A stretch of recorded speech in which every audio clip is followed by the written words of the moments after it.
Hi guys, I just wanted to give you guys a few tips on how to film try-on videos. These are really helpful tools. I didn't do it enough when I was actually making earrings full time, and I wish I had.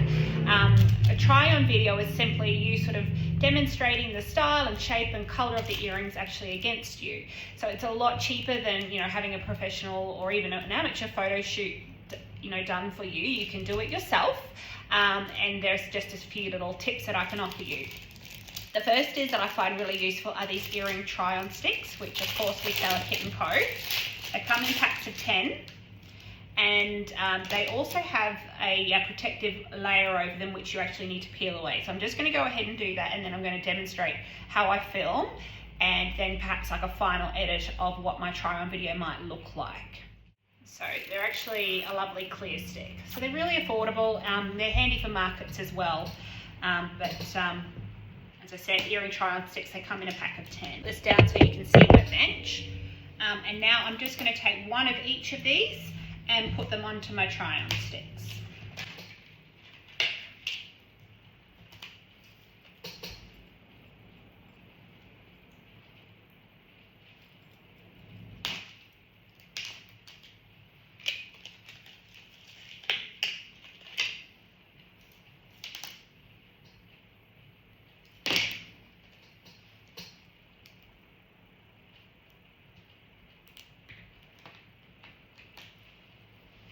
And when you're filming a try-on video, you don't even have to talk.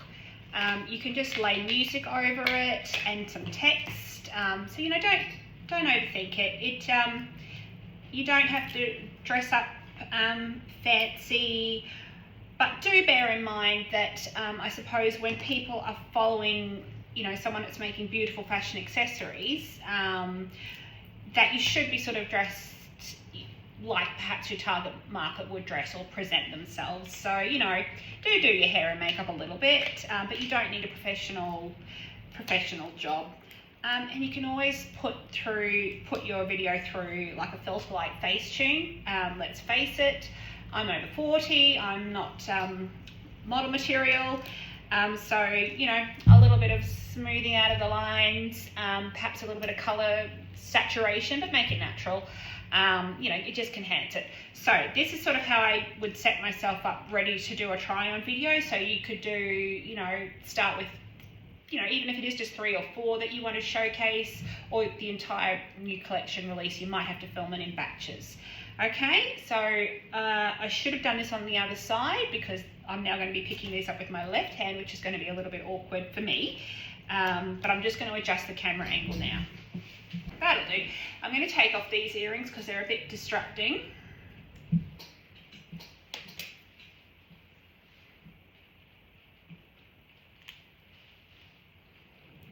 And as I said, you could start with a welcome, hi there to everybody. People really love hearing from you. You don't have to be perfect. And then you just start showing them all your beautiful designs. So you can start by holding them up to the camera. Make sure you smile. Hold them up to the ear like so.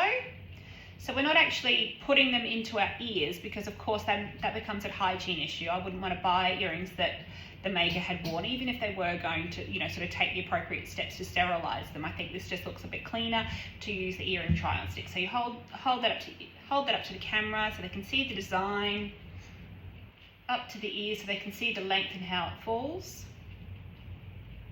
and how cute they look. And then do that with your others. When we edit the video, you're going to sort of, how cute do those look, by the way? That's made from our doily cutter. When you edit the videos, you might sort of speed up some of the processes that, or sort of some of the parts of the footage that, you want to keep it quick and punchy, I suppose what I'm saying. So you might sort of edit the footage.